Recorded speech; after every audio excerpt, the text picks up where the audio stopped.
ምን ሆነሻል? ስደውልልሽ እኮ ድምፅሽ ጥሩ ስላልሆነ ነው የመጣሁት። ምን ተፈጥሮ ነው? ምን አልተፈጠረ ነገር አለ? ሌላ ማን አለ እኔን እንደዚህ የሚያናድደኝ? እሺ አሁን ምን ተፈጥሮ ነው ደግሞ ዛሬ? አሁንስ አበዛው ዘይነብ። ይሄን መንገብገብ ከቀን ወደ ቀን እየባሰበት መጣ። ግርም እኮ ነው የምትይኝ ሀዩ። እስቲ ቆይ አሁን ምን አጣሁ ብለሽ ነው እንደዚህ የምታማረሩ? ቤትሽ ሙሉ ነው፣ ምንም የጎደለሽ ነገር የለም። እንደምትዩ በምግብ ከሆነ ቤቴ ሙሉ የሆነው ልክ ነሽ፣ በጣም ሙሉ ነው። እንዴ በቁሳቁስስ ቢሆን ምን አጣሽ? ታዲያ ከአንቺ ቤት ነው የሚገኘው።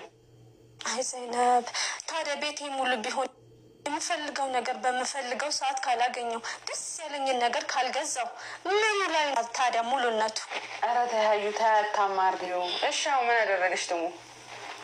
መጪው ረመዳን ነው አይደለም ዘይነብ? ታችን አሳምረን አሱበን በጥሩ ሙድ እንቀበለው ማለት ምኑ ላይ ነው ጥፋቱ? እሱ ጥፋት አይደለም፣ ልክ ነሽ። ታዲያ ይህንን እኮ ነው የምልሽ። ለረመዳን ባይሆን ሙሉ የቤት እቃ መቀየር እሺ ተው ይቅር።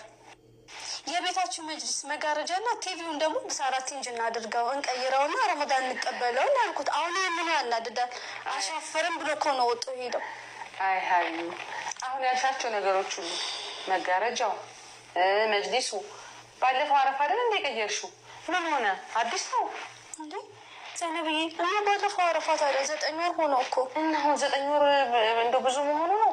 ለዛውም ያኛው መጅሊስሽ ምንም አልሆነም ነበረ። ይሄም አዲስ ነው፣ ምንም አልሆነም። ያደለውስ ቤት ይቀይራል ለታላቁ ወር ረመዳን። ለሱ አይደለም መጋረጃና መጅሊስ መቀየር ምንስ ቢደረግ ቢያንስበት እንጂ ሊበዛበት ነው። ወሩማ ታላቅ ነው እንዳልሽው፣ እጅግ በጣም ታላቅ ወር ነው።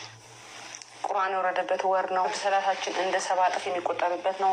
ሱና ሰላታችን እንደ ፈርድ የሚቆጠርበት ነው። ብዙ መልካም ነገሮች በብዙ ምንዳ አላህ ሱብሃነሁ ወተዓላ የሚሰጠን ወር ነው። የጀነት በር የሚከፈትበት፣ የጀሃነም በር የሚዘጋበት ወር ነው። ልክ ነሽ። ሸይጣን የሚታሰርበት ወር ነው። ታላቅ ወር ነው። የቁርአን ወር ነው እኮ። እሱ እኮ ነው ያልኩሽ። ግን የረመዳን ታላቅነት ታዲያ እቃ በመቀያየር ነው እንደምንገልጸው? ይህንን ታላቅ ወር እንድንቀበል የታዘዝነውም በዚህ መልኩ ነው። ልክ ነሽ እኮ ዘይነብዬ። ግን ቢያንስ እንኳን መንፈሳችን አድሰን እንቀበል፣ መንፈሳችን ይታደሳል ብዬ እኮ ነው። መንፈሳችን እኮ የሚታደሰው እቃ ስለቀየርን አይደለም። መንፈስ የሚታደሰው በቁርአን፣ በዚክር፣ በመልካም ስራ ነው። ረመዳንን ደግሞ በጥሩ እቃ ስለተቀበልነው ሳይሆን ልባችንን አጽድተን ያስቀየምናቸው የተቀየምናቸው ሰዎች ካሉ አፉታ ተጠያይቀን፣ የሰው ሀቅ ካለብን ምንችል ከሆነ ከፍለን፣ ማንችል ከሆነ አፉታ ጠይቀን፣ ጽድት ብለን ጠዋራ ሆነን፣ ፍቃ ካለን ደግሞ ለሰዎች በመስጠት ለሌላቸው በማካፈል ለመልካም ስራ ለኢባዳ ተዘጋጅተን ነው እንጂ መቀበል ያለብን። ስንቶች አሉ ባሎቻቸውን አጥተው ለረመዳን አስቤዛ እንኳን የሚገዛላቸው ሰዎች ይለኛል። እሺ ደግሞ